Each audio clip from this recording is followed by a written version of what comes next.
दोस्तों डिजिटल रोज एजुकेशन के online platform पर आपका स्वागत है। देखिए अपन राजस्थान की कला और संस्कृति में एक महत्वपूर्ण चैप्टर पढ़ रहे हैं, राजस्थान के मेले और त्यौहार। ठीक है, इनमें अपन पिछली क्लासेज में बात कर चुके हैं। श्रावण शुक्ल पक्ष से स्टार्ट किए थे, जो माह की बात करना शुरू किए थे उन्होंने। उसके बाद में भाद्रपद कंप्लीट कर चुके हैं और आश्विन माह कंप्लीट पढ़ चुके हैं। ठीक है, यानी श्रावण शुक्ल पक्ष पढ़ चुके हैं, भाद्रपद कंप्लीट पढ़ चुके हैं और आश्विन माह कंप्लीट पढ़ चुके हैं।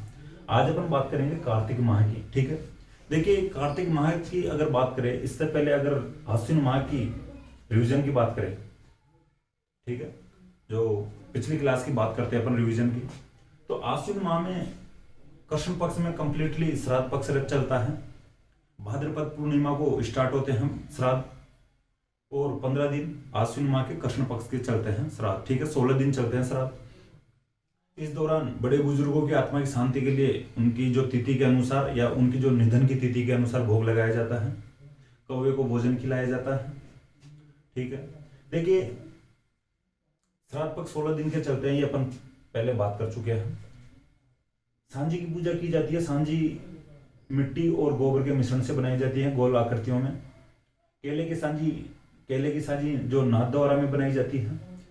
सांझी का मंदिर मत्स्येंद्र नाथ मंदिर वो कहा जाता है। श्राद्ध के जो अंतिम दिन थम्बुड़ा व्रत किया जाता है। ठीक है, तो इस प्रकार अपन श्राद्ध पढ़े थे। और यानी शुक्ल पक्ष की बात किए थे, एकम को यानी आश्विन शुक्ल एकम को शारदीय नवरात्र प्रारंभ हो जाते हैं। अष्टमी को दुर्गाष्टमी या होपाष्टमी मनाई जाती है। दशमी को विजयादशमी या दशहरा मनाया जाता है। इस दिन खेजड़ी और हथियारों की पूजा की जाती है। लीलटांस पक्षी के दर्शन शुभ माने जाते हैं।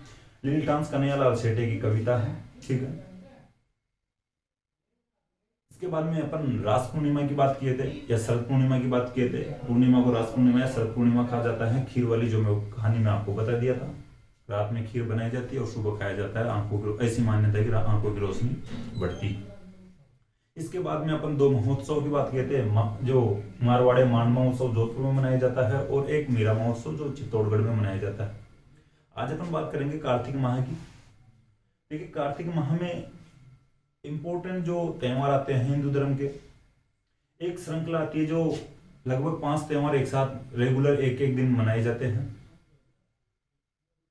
ठीक है, तो आज बात करते हैं अपन कार्तिक माह का जो दान पुण्य के अकॉर्डिंग भी एक महत्वपूर्ण स्थान होता है। कार्तिक महीने का महत्वपूर्ण माना जाता है हिंदू धर्म में। दान पुण्य के अनुसार भी महिलाएं और लड़कियां कार्तिक स्नान करते हैं। 1 माह तक चलता है। 1 माह तक सुबह उठ के नहाना धोना होता है। भाई सर्दियों में नहाना पड़ता है, दान पुण्य किए जाते हैं। तो आज बात करते हैं कार्तिक माह की।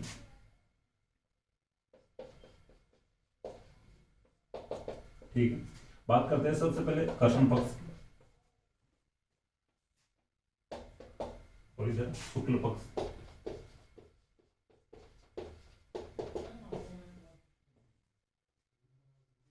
ठीक है, देखिए कृष्ण पक्ष में यानी कार्तिक कृष्ण पक्ष में सबसे पहले बात करते हैं चतुर्थी की।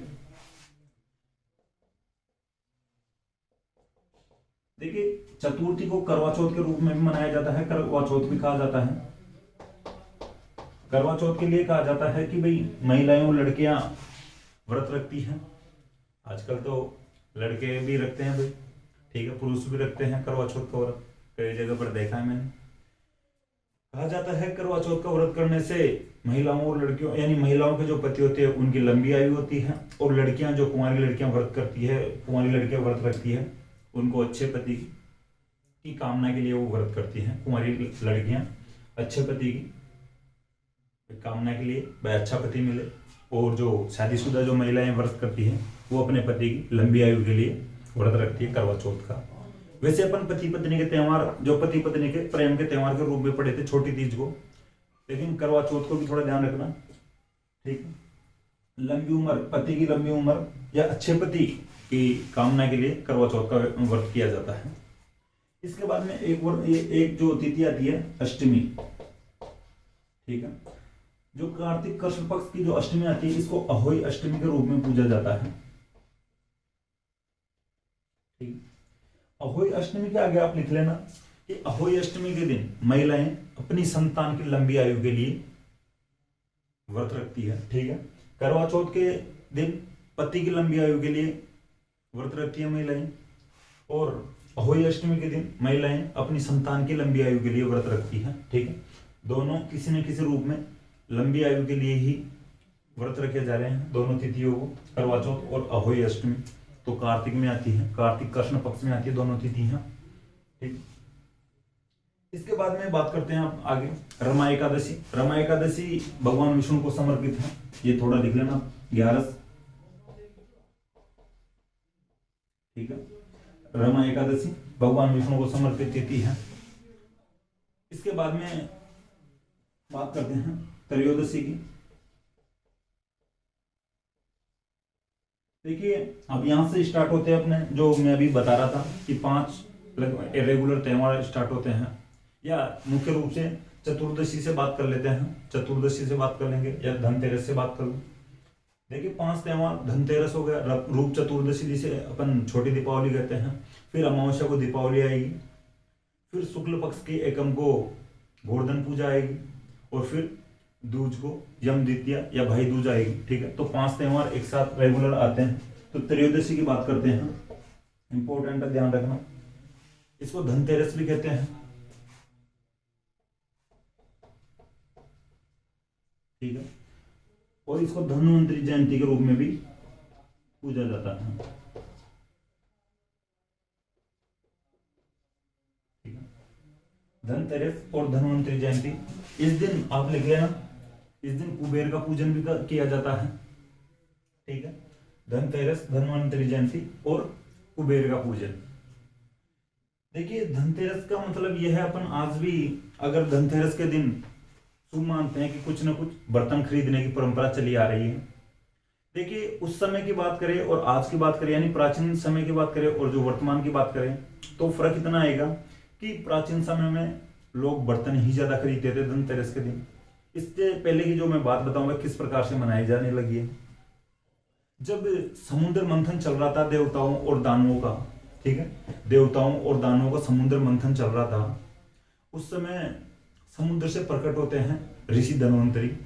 ऋषि धन्वंतरी हाथ में एक लोटा लेके प्रकट होते हैं, और उस लोटे में हीरा पन्ना जवाहरात यानी ज्वेलरी रखी थी, और जो लोटा लेकर यानी वो प्रकट होते हैं। तो इसी के अकॉर्डिंग इसको धनतेरस कहा गया है। भाई धन लेकर निकले हैं ऋषि धन्वंतरी, तो धनतेरस के रूप में मनाया गया है इसको। और जब इसे परंपरा चली आ रही है कि किसी न किसी रूप में या कुछ ना कुछ बर्तन खरीदने की परंपरा चली आ रही है धनतेरस को। आज भी दीपावली से 2 दिन पहले जो धनतेरस आती है या धन त्रयोदशी रहती है, इस दिन बर्तन खरीदने की परंपरा है, फॉलो भी करते हैं कुछ लोग। लेकिन भी उस समय में या प्राचीन काल में लोगों के पास बर्तन कम होते थे, तो वो बर्तन ही खरीदते थे। चाहे एक थाली खरीद लिए, एक कटोरी खरीद लिए, एक गिलास खरीद लिए, हर साल एक एक बर्तन खरीदेंगे तो उनको जो भाई आवश्यकता के अकॉर्डिंग बर्तन हो जाएंगे। ठीक है। लेकिन आज के लोगों की जो वर्तमान स्थिति है, उनके पास भाई बर्तन बहुत हो जाते हैं। बर्तन यानी अब शादी भी हो उसको कम से कम 150 बर्तन वैसे दे देते हैं, बर्तनों की कमी नहीं रहती है। फिर भी कुछ लोग यानी ज्यादा मात्रा में बर्तन होने के बावजूद भी कुछ लोग उस परंपरा को फॉलो कर रहे हैं। ठीक है। बर्तन ही खरीदते हैं, चाहे और कुछ भी खरीद ले, लेकिन एक बर्तन जरूर खरीदेंगे। लेकिन वर्तमान में कुछ लोग ऐसे इस प्रकार की जो परंपराएं शुरू कर दें, भाई गाड़ी खरीद लेते हैं, कुछ जमीन जो भूमि खरीद लेते हैं, और भी जो इच्छानुसार जो वस्तुएं खरीद लेते हैं, या ठीक है खरीदारी करते हैं। लेकिन जो पुरानी परंपरा चली आ रही है, जो धनतेरस के दिन जो बर्तन खरीदने की चली आ रही है, तो आप भी कोशिश किया करोगे। ठीक है। भाई धनतेरस के दिन कम से कम एक बर्तन तो जरूर खरीदे, और कुछ जो वस्तु खरीदे ना खरीदे वो एक अलग बात है, लेकिन बर्तन जरूर खरीदा करो। तो परंपरा होती है उसको फॉलो तो किया करो कम से कम। ठीक है। कुछ लोग आज भी करते हैं, चाहे उनके पास बर्तनों का भंडार ही क्यों ना हो, लेकिन एक ना एक बर्तन जरूर खरीदते हैं। इसके बाद में अपन बात करते हैं चतुर्दशी की।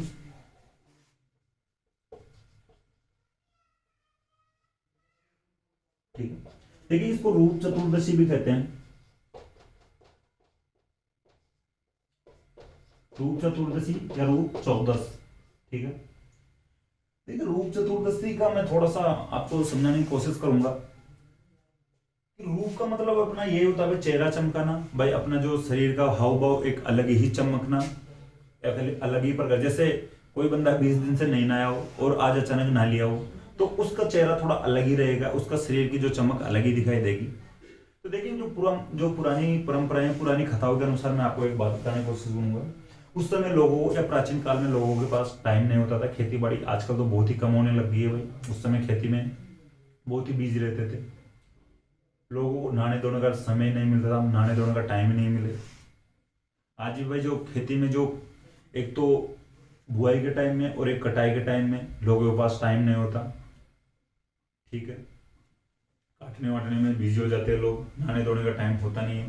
तो लोगों में एक उत्साह हुआ, या उत्साह रहता था ठीक है कल दीपावली है, और दीपावली का एक दिन तो कम से कम नहाले धोले, एक दिन तो निकाल लेते हैं नहाने धोने का, रूप चमका लिया जाए, चेहरा चमका लिया जाए, ठीक है। आजकल तो लोग पार्लर में जाने लग गए, सैलून में जाने लग गए, मसाज वसाज करवा लेते हैं, ब्लीचिंग करवा लेते हैं, और भी कुछ करवा लेते हैं, पता नहीं, ठीक, पूरी बॉडी मसाज करवा लेते हैं। लेकिन ये रूप चतुर्दशी, ये अपना रूप चमकाना, तो ये थोड़ा ध्यान रख लेना, ये थोड़े एक अलग फैक्ट है, मैं थोड़ा आपको समझाने की कोशिश किया हूँ। रूप चमकाना, रूप चतुर्दशी, आज भी दीपावली के दिन यानी पहले दिन अपन यही करते हैं, ढंग से यानी कपड़े वपड़े खरीद लाते हैं और थोड़ी कटिंग वटिंग करवा लेंगे, ठीक है, और पैसे वैसे होंगे तो मसाज वसाज करवा लेंगे। या कोई गरीब आदमी होगा वो, जिनके पास पैसे भी कम है, तो घर पे मेल छुड़ा लिया करता है, ठीक है। तो थोड़ा ध्यान रखना, यानी भाटे से रगड़ रगड़ रगड़ रगड़ के नहाता है तो अपना रूप चमका लेता है, तो थोड़ा ध्यान रखना, ठीक है। इसके बाद में बात करते हैं अब अमावस्या की। देखिए यानी चतुर्दशी के बाद में अमावस्या की बात करते हैं।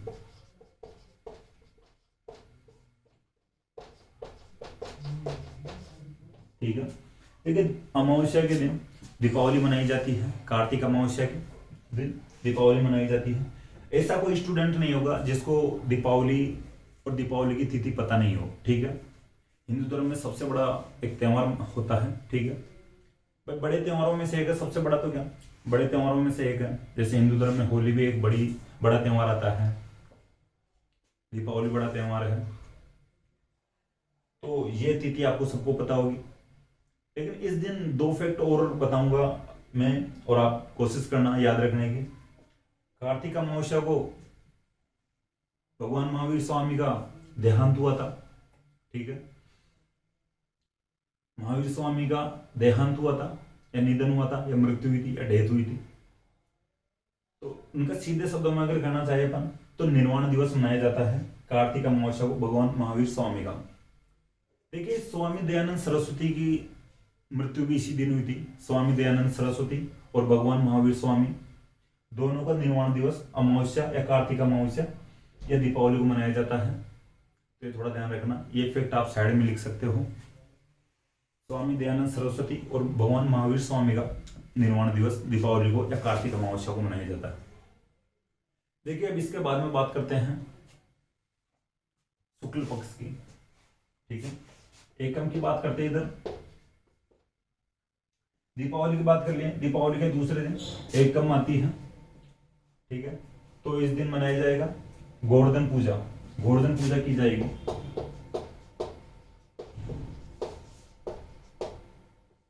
ठीक है, देखिए गोवर्धन पूजा के दिन थोड़ा ध्यान रखना, एक अन्नकूट महोत्सव का ध्यान रखना। अन्नकूट पूजा या अन्नकूट महोत्सव,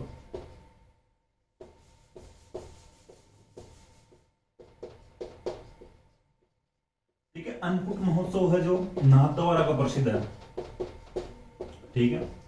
अन्नकूट महोत्सव मनाया जाता है गोवर्धन के दिन, है गोवर्धन पूजा होती है उसी दिन, या शुक्ल पक्ष के एकम को, कार्तिक शुक्ल पक्ष के एकम को, ठीक है, गोवर्धन पूजा की जाती है इसी दिन। अन्नकूट महोत्सव मनाया जाता है, नाथद्वारा का अन्नकूट महोत्सव प्रसिद्ध है। देखिए नाथद्वारा में जो भील जनजाति है वो इस जो अन्नकूट महोत्सव में भाग लेती है, ठीक है, भील जनजाति, ठीक है, भील जनजाति अन्नकूट महोत्सव में भाग लेती है। देखिए अन्नकूट महोत्सव के दौरान चावल या खिचड़ी का भोग लगाया जाता है। इस दौरान यानी प्रसादी के रूप में चावल उछाले जाते हैं और भील जनजाति इस होड़ में रहती है या इस प्रतिस्पर्धा में या इस कंपटीशन में रहती है कि भाई ये जो चावल उछाले जा रहे हैं प्रसादी के तौर पे अपने पास आए। ऐसी मान्यता है नाथद्वारा साइड या भील जनजाति में कि जो प्रसादी के रूप में अपने को चावल या जो भी दाने मिलेंगे यहाँ से या प्रसाद मिलेगा उसको अपने अन्न में या अन्न भंडार में ले जाके रखने से अन्न की कमी नहीं होगी या अन्न खराब नहीं होगा। ठीक है, तो ये थोड़ा ध्यान रखना। अन्नकूट महोत्सव नाथद्वारा का प्रसिद्ध है। गोवर्धन पूजा के दिन मनाया जाता है। कार्तिक शुक्ल एकम को मनाया जाता है। ठीक है, अब बात करते हैं द्वितीया की। ठीक है, लेकिन जो द्वितीया शुक्ल कार्तिक शुक्ल द्वितीया आती है इसको भैया दूज या यम द्वितीया भी कहते हैं।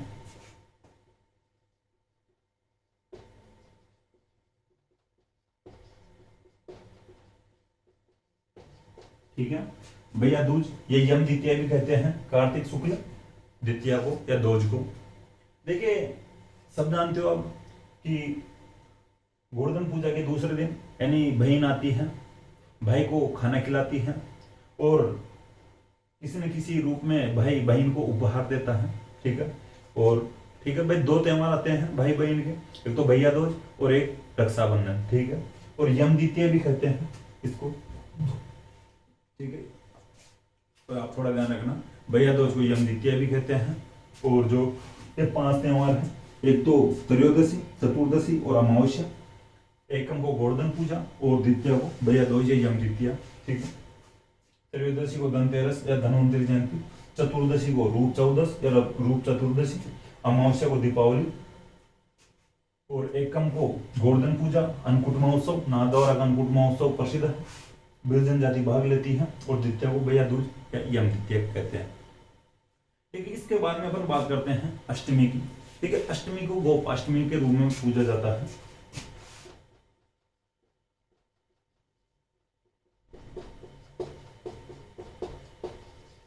ठीक है, अष्टमी को गोपाष्टमी के रूप में पूजा जाता है, ये थोड़ा ध्यान रखना। एकम, द्वितीया और अष्टमी की बात कर ली है अपन। देखिए अब बात करेंगे नवमी की, इधर समझाने की कोशिश करूंगा। ये देखिए इधर अपन शुक्ल पक्ष ही पढ़ रहे हैं आगे।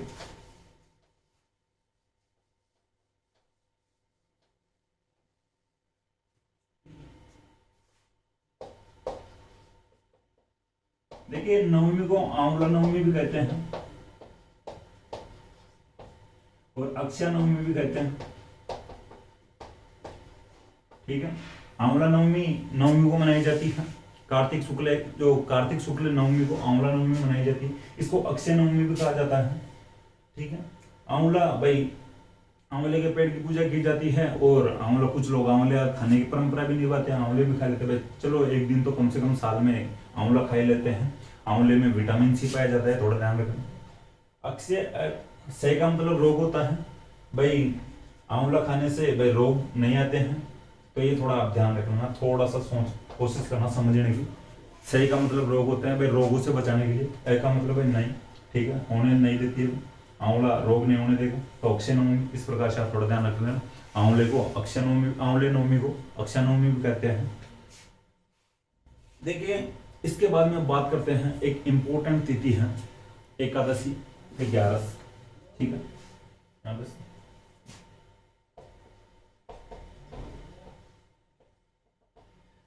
देखिए इधर से अपन शुक्ल पक्ष पढ़ते पढ़ते आ रहे हैं। इधर ये कृष्ण पक्ष नहीं है, पहले कृष्ण पक्ष पढ़ा चुका हूँ।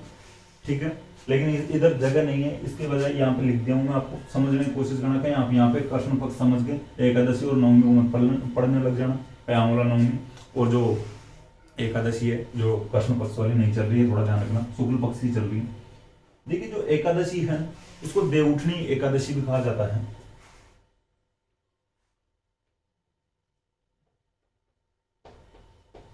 ठीक है, प्रबोधिनी एकादशी कहा जाता है।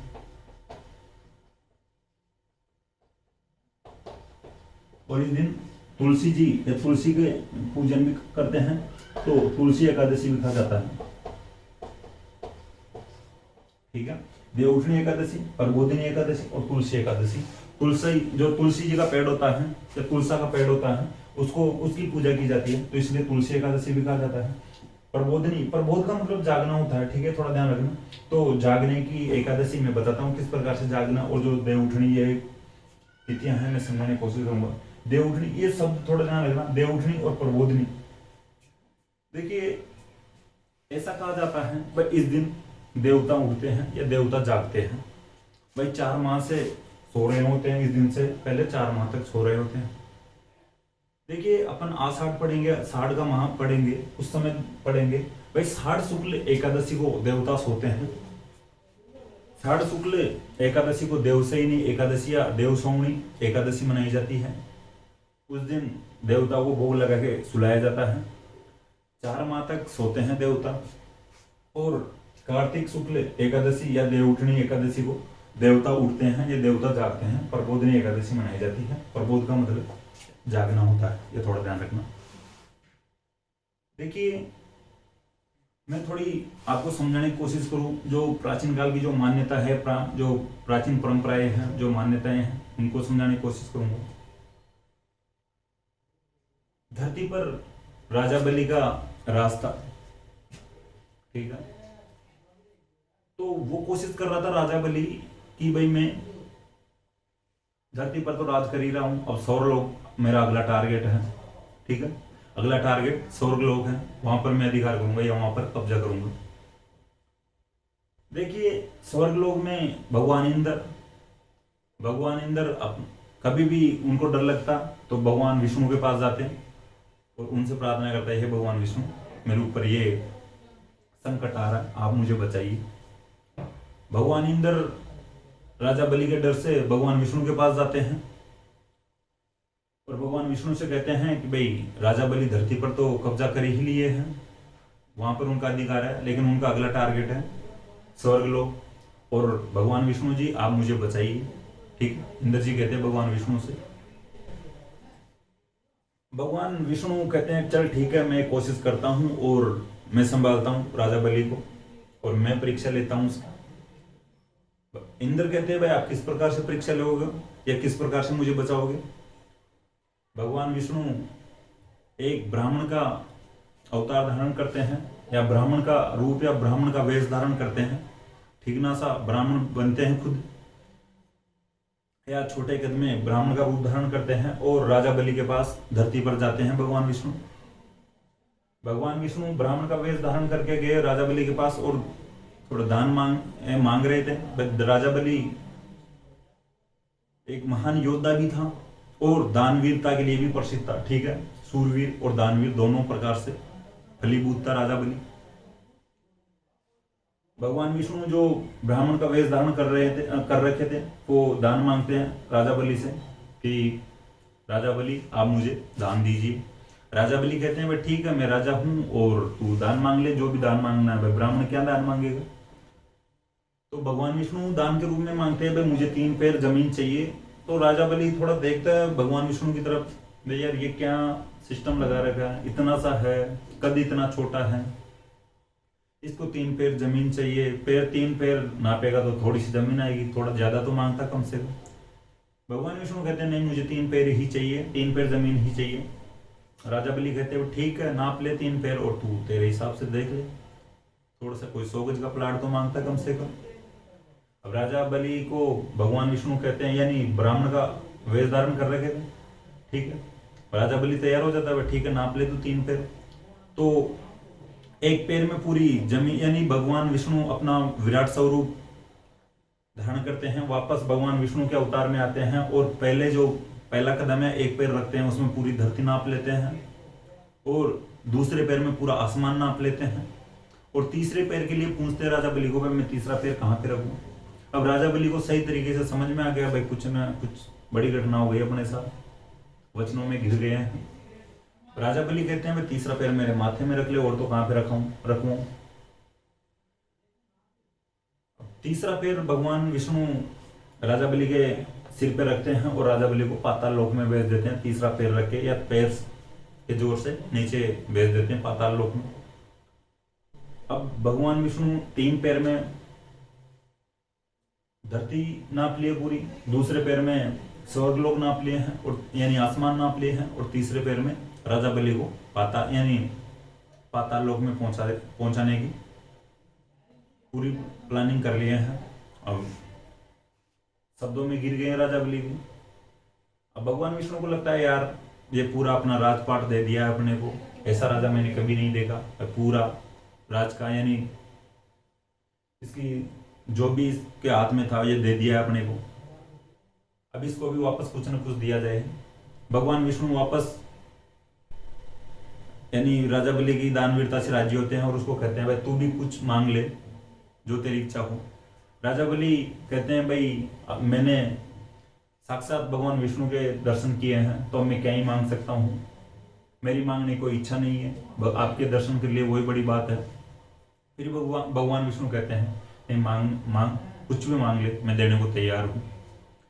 अब देखिए कोई इंटेलिजेंट बंदा हो अपना जैसा तो अब यही मांगे भाई जो मेरे से लिए हो, मेरा राजकारी ले लियो हो पूरा, ये वापस दे दो। लेकिन राजा बलि भी थोड़ा अलग और माइंडेड बंदा था। मांग करता है वो कि भाई ठीक है भाई मेरा जो रहने का स्थान कहाँ पर होगा। तो भगवान विष्णु कहते हैं भाई तेरा जो शब्दों के अकॉर्डिंग और जो तूने मुझे दान दिया है उसके अकॉर्डिंग तो तेरा जो रहने का स्थान है पाताल लोक में रहेगा। राजा बलि तैयार होते हैं लेकिन इसके अकॉर्डिंग मांग करते हैं भाई आप, यानी भगवान विष्णु भी अब शब्दों में घिर गए हैं भाई जो भी मांग ले, जो मांगना हो। भगवान विष्णु से राजा बलि मांगता यानी मांग करता है कि भाई आप मेरे साथ पाताल लोक में रहो। ठीक है, अब भगवान विष्णु शब्दों में गिर गए हैं। भगवान विष्णु कहते ठीक है भाई मैंने तुझे बोला है और तूने मांग की है मेरे से, अब रहना पड़ेगा तेरे साथ। पाताल लोक में जाते हैं, दोनों रहते हैं, दोनों रूम लेते हैं किराए पे, दोनों भाई कामकाज की व्यवस्था करते हैं भाई अपने यहाँ पे कमा लेंगे खा लेंगे। ठीक है, एक रूम ले लेते हैं, दोनों रहने लग गए। इधर माता लक्ष्मी जी को पता लगा कि भाई भगवान विष्णु जी गायब है, घर से आ रहे नहीं, 5-7 दिन हो गए आए हुए। रिपोर्ट दर्ज करो है, पुलिस वालों ने ध्यान दिया किस प्रकार से कहाँ पे हैं, छानबीन की, बताए माता लक्ष्मी जी को भाई वो तो पाताल लोक में गए, राजा बलि के साथ रह रहे हैं, रूम लेके रूममेट बन गए दोनों। कामकाज की भी उन्होंने तो खोज कर लिया भाई क्या काम करना है। माता लक्ष्मी जी पाताल लोक में राजा बलि के पास जाती है और राजा बलि से मांग करती है भाई ये क्या कर दियो, यही तो हमारे घर में कमाने वाले थे, बच्चे खाने के लिए तरस रहे हैं, आप तो यहाँ पे सेट हो गए हो, लेकिन हमारा जो घर है बर्बादी की ओर है। राजा बलि कहता है भाई ठीक है, बात तो ठीक है, आपके साथ जाने की इजाजत दी जाएगी भगवान विष्णु को, जब आप यहाँ पे आ ही गए हो भेजा जाएगा आपके साथ, लेकिन एक शर्त है हमारी भी। माता लक्ष्मी जी कहती है भाई जो भी शर्त है बोलो जल्दी, लेकिन भेजो तो सही। राजा बलि कहता है कि भाई साल के जो 12 महीने होते हैं, वर्ष में 12 माह होते हैं, इनमें से 8 माह आपके साथ रह सकते हैं भगवान विष्णु, और जो 4 माह है वो मेरे साथ यहाँ पे पाताल लोक में रहना पड़ेगा। आषाढ़ शुक्ल एकादशी से कार्तिक शुक्ल एकादशी तक। ठीक है, साढ़ के माह की जो शुक्ल पक्ष की 11 आती है उस दिन से कार्तिक माह की जो शुक्ल पक्ष की एकादशी 11 आती है इस दिन तक, यानी 4 माह पाताल लोक में रहना पड़ेगा भगवान विष्णु को। जो माता लक्ष्मी कहती है चलो ठीक है ये सब मंजूर है, 8 माह हमारे साथ रहने दीजिए और 4 माह पाताल लोक में रहेंगे, हम तैयार हैं। तो इस जो ये कहानी है इसी के अकॉर्डिंग ऐसा माना जाता है भाई 4 माह तक देवता सो जाते हैं, और जो 4 माह के दौरान जो देवता सो रहे होते हैं इन 4 माह में मांगलिक कार्य शुभ नहीं माने जाते हैं, शादी ब्याह शुभ नहीं माने जाते हैं। भाई शादी ब्याह कैसे करोगे आप? ठीक है, जैसे आप शादी ब्याह करते हो तो आप किसको साक्षी मान के करते हो? देवताओं को साक्षी मान के ही तो 7 फेरे लेते हैं शादी ब्याह में। ठीक है, आप साक्षी कैसे मानोगे इस दौरान? तो देवता लोग जो सो रहे हैं, भगवान सो रहे हैं, तो इस दौरान शादी ब्याह नहीं होते हैं, शादी विवाह नहीं होते हैं। यानी कुल मिलाकर यह है कि भाई मांगलिक कार्य शुभ नहीं माने जाते हैं। हालांकि कुछ लोग करने लग गए, अपवाद होते हैं जो हिंदू परंपरा के अकॉर्डिंग शुभ नहीं माने जाते हैं। तो 4 माह देवता सो रहे होते हैं, वो तिथियां हैं आषाढ़ शुक्ल एकादशी से कार्तिक शुक्ल एकादशी। आषाढ़ शुक्ल एकादशी को देवशयनी 11 बोलते हैं या देवशयनी एकादशी बोलते हैं, इस दिन देवता सोते हैं। और कार्तिक शुक्ल एकादशी को देवउठनी या प्रबोधिनी एकादशी या तुलसी एकादशी कहते हैं, इस दिन देवता जागते हैं या देवता उठते हैं। ये देवउठनी जो एकादशी है ये अबूझ सवा भी रहता है, इस दिन खूब शादी विवाह होते हैं। मांगलिक कार्य खूब होते हैं, ठीक है, थोड़ा ध्यान रखना। देवउठनी एकादशी को शादियां खूब होती है, और देवशयनी एकादशी को भी शादियां होती है। लास्ट जो शादियां होती है हिंदू धर्म में देवशयनी एकादशी को होती हैं, फिर वापस 4 माह बाद शुरू होते हैं जो शादियां हैं जो देवउठनी एकादशी से होती हैं, ठीक है, तो थोड़ा ध्यान रखना। ये देखिए मैं थोड़ा समझाने की कोशिश किया हूँ, जो ये कहानी थी ये भी भाई जो परंपराओं के अनुसार सही बात है, ठीक है। देखिए इसके बाद में बात करते हैं जो एकादशी की ही। देखिए जो कार्तिक शुक्ल एकादशी आती है, इस दिन जो पुष्कर मेला शुरू हो जाता है, आप लिख लेना, इस दिन पुष्कर मेला शुरू हो जाता है। देखिए जो पुष्कर मेला लगता है अजमेर में लगता है पुष्कर में, ये पूर्णिमा को लगता है, इसकी मुख्य तिथि है पूर्णिमा। लेकिन एक बड़ा मेला है, राजस्थान का सुरंगा या रंगीला मेला कहलाता है, ठीक है, राजस्थान का रंगीला मेला कहलाता है। तो ये इतना बड़ा मेला है, तो ये 4-5 दिन पहले से ही स्टार्ट हो जाता है। तो एकादशी से स्टार्ट होता है और पूर्णिमा तक लगता है। पूर्णिमा को मुख्य तिथि रहती है पुष्कर मेले की, तो आप लिख लेना, इस दिन पुष्कर मेला शुरू हो जाता है एकादशी को। अब बात आती है पूर्णिमा की।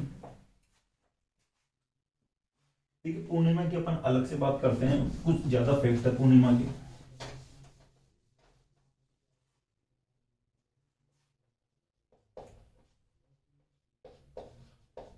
देखिए पूर्णिमा को सत्यनारायण पूर्णिमा भी कहते हैं,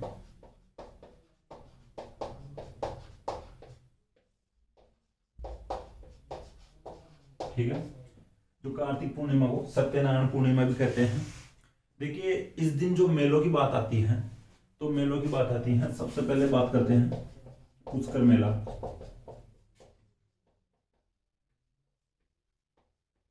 ठीक है, पुष्कर मेला लगता है यानी कार्तिक पूर्णिमा को। पुष्कर मेला अजमेर में लगता है, और इसी दिन एक और मेला लगता है कोलायत मेला।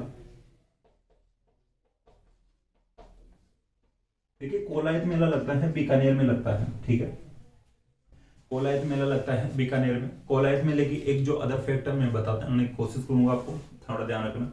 देखिए कोलायत में ऋषि कपिल का आश्रम है, ठीक है, कपिल ऋषि का आश्रम है। ये नाम ऋषि कपिल के नाम से ही पड़ता है, या कोलायत नाम है जो ऋषि कपिल के नाम से ही पड़ा है, ठीक है। ऐसा कहा जाता है पहले नाम इसका था, इस जगह का नाम था कपिलायत, कपिलायत, इससे होता होता कोलायत पड़ा है ये नाम, ध्यान रखना। ऋषि कपिल का आश्रम है कोलायत बीकानेर में, यह मेला लगता है कोलायत वाला, बीकानेर में लगता है। देखिए ऋषि कपिल सांख्य दर्शन के जनक थे, या ऋषि कपिल सांख्य दर्शन के जनक कहलाते हैं, ठीक है।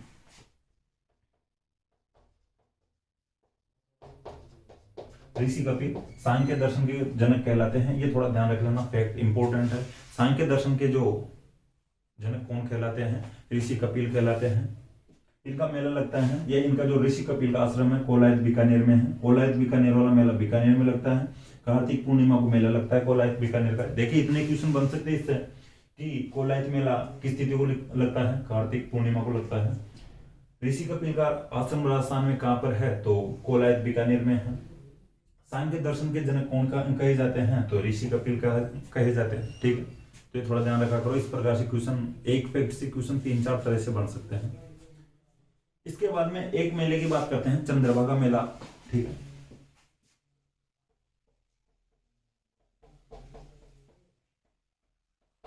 देखिए चंद्रभागा मेला लगता है झालरापाटन, झालावाड़,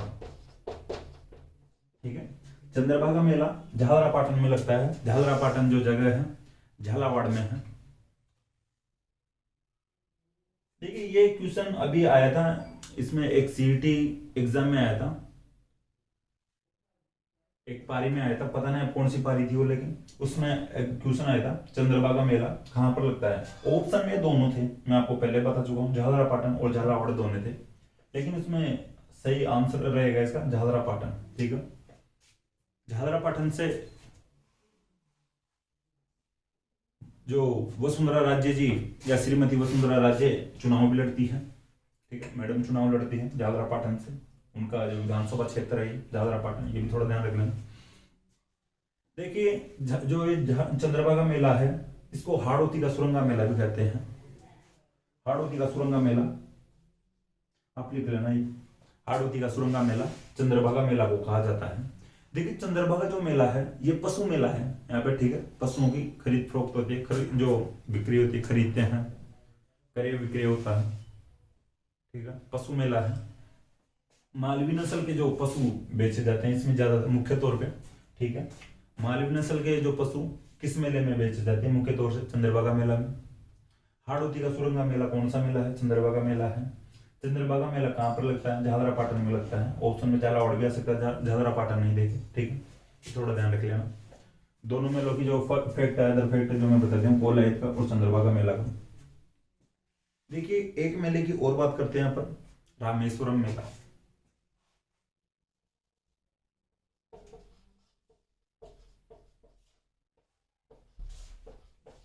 देखिए रामेश्वरम मेला है सवाई माधोपुर में लगता है, ठीक है। सवाई माधोपुर, ऐसा का मतलब है सवाई माधोपुर, ठीक है। रामेश्वरम मेला सवाई माधोपुर में लगता है। देखिए ज्योग्राफी का फैक्ट है, मैं बताने की कोशिश करूंगा, आप समझने की कोशिश करना, ठीक है। 3 नदियां एक जगह पर मिलती है, उसको त्रिवेणी संगम कहा जाता है, चंबल, बनास और सीप।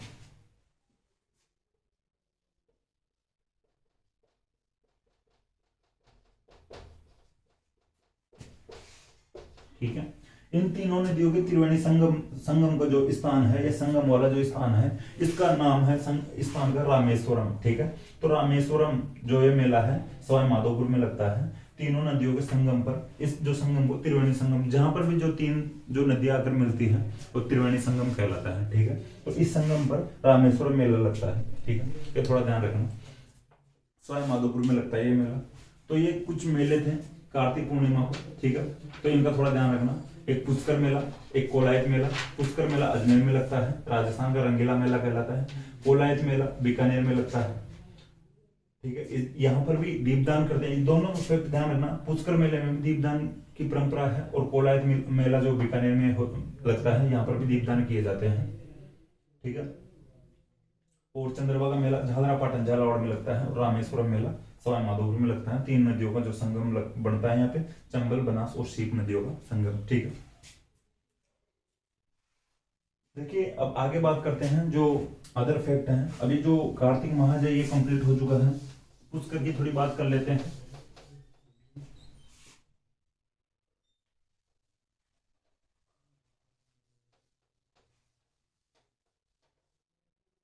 ठीक है।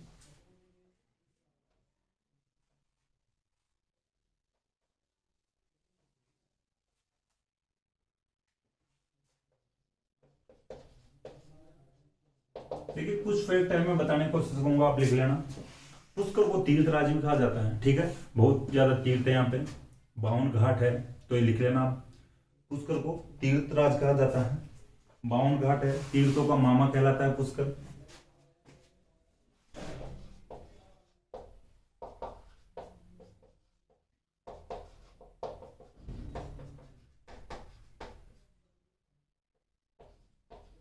ठीक है। यहाँ पे 52 घाट है, बर्मा मंदिर है,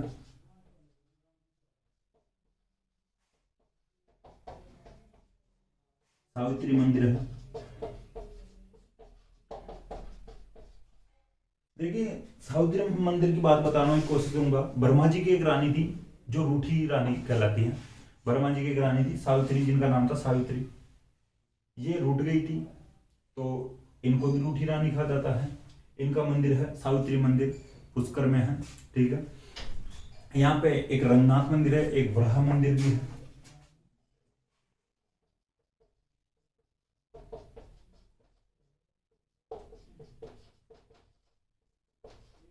देखिए रंगनाथ जो मंदिर है ये भगवान विष्णु का मंदिर है, ठीक है। रंगनाथ मंदिर है जो भगवान विष्णु का मंदिर है। वराह मंदिर है, यहाँ पे एक गायत्री मंदिर भी है, ठीक है, लिख लेना।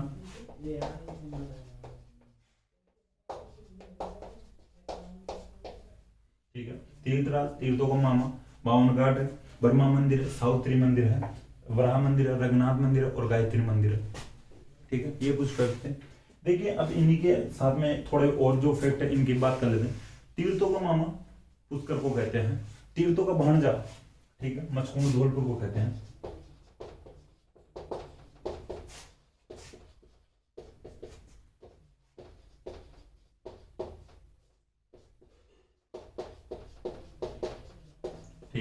तीर्थों का मामा यानी तीर्थों का मामा पुष्कर को कहते हैं, और तीर्थों का भांजा मचकुंड धौलपुर को कहते हैं।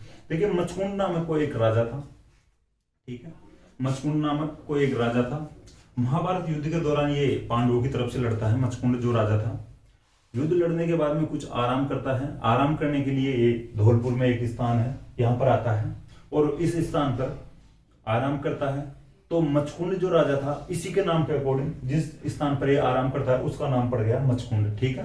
पहले धौल यानी ये स्थान का नाम मचकुंड नहीं था, इस मचकुंड राजा के नाम पर ही यानी वो रुकता है, यहाँ पर श्रम लेता है, ये आराम करता है, उसी के नाम पर मचकुंड स्थान का नाम पड़ता है, ठीक है। तीर्थों का बन जा मचकुंड धौलपुर को कहते हैं। देखिए जो मचकुंड जो धौलपुर में स्थान है, इस जगह पर एक शेर शिकार गुरुद्वारा भी है, ठीक है।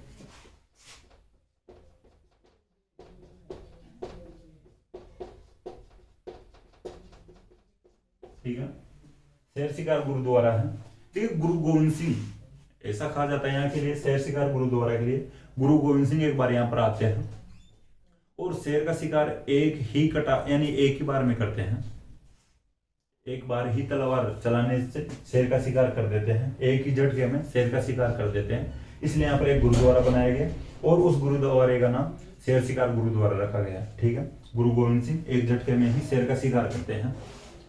या फिर एक जो गुरुद्वारा था या गुरुद्वारा बनाया गया वो बाद में बनाया गया या पहले बनाया गया था, लेकिन उसका नाम शेर शिकार गुरुद्वारा रखा गया है, एक झटके में शेर का शिकार करने के लिए, एक झटके में शेर का शिकार करने के उपलक्ष्य में इसका नाम रखा गया गुरुद्वारे का शेर शिकार गुरुद्वारा। गुरु गोविंद सिंह शेर का शिकार करते हैं। देखिए अपन तीर्थों का मामा पढ़ लें, तीर्थों का भांजा पढ़ लें, तो फिर एक और पढ़ लें, तीर्थों की नानी भी पढ़ लेते हैं।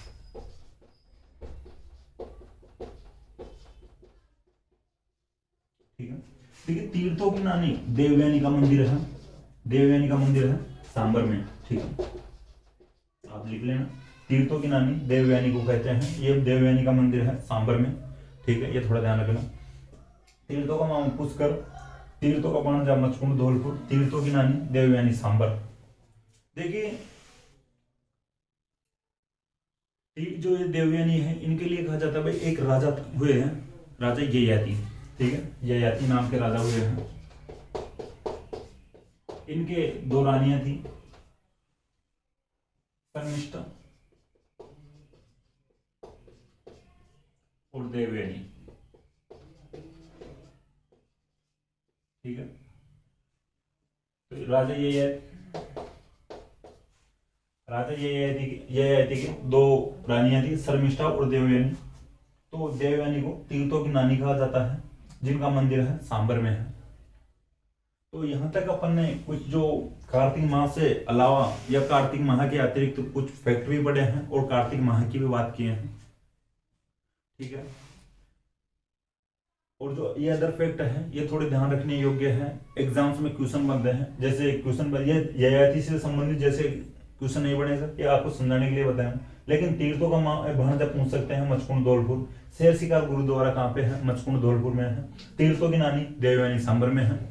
क्वेश्चन बन सकता है तीर्थराज किसे कहा जाता है, पुष्कर को कहा जाता है। गायत्री मंदिर कहाँ पे है, तीर्थों का मामा किसे कहा जाता है, बावन घाट कहाँ पर है, ब्रह्मा जी का मंदिर कहाँ पर है, ऑप्शन में पुष्कर दे सकता है। और जो तीन ऑप्शन ऐसे दे सकते हैं भाई वहां पर ब्रह्मा जी का मंदिर नहीं हो। सावित्री मंदिर के लिए पूछ सकते हैं, वराह मंदिर और रघुनाथ मंदिर के लिए पूछ सकते हैं। और जो 5 अपन रेगुलर त्योहार पढ़े हैं, धनतेरस, रूप चतुर्दशी, अमावस्या को दीपावली और कार्तिक शुक्ल एकम को गोवर्धन पूजा, अन्नकूट पूजा भी होती है। नाथ द्वारा का जो अन्नकूट महोत्सव प्रसिद्ध है, बिल जनजाति भाग लेती है। और जो दूसरी या द्वितीय के दिन यम द्वितीय या भाई दूज पढ़े थे अपन, ठीक है। तो ये कुछ जो इम्पोर्टेंट फैक्ट है, इम्पोर्टेंट जो तिथियां हैं इनकी जो यानी अपन या ध्यान रखना, तिथियों को याद रखना, त्योहारों को याद रखना, मेलों को भी याद रखना, ठीक है। तो दोस्तों मुझे आशा है कि क्लास आपको पसंद आएगी। क्लास अगर आपको पसंद आए तो क्लास को लाइक करें, कमेंट करें, अपने दोस्तों के साथ शेयर करें। थैंक यू दोस्तों।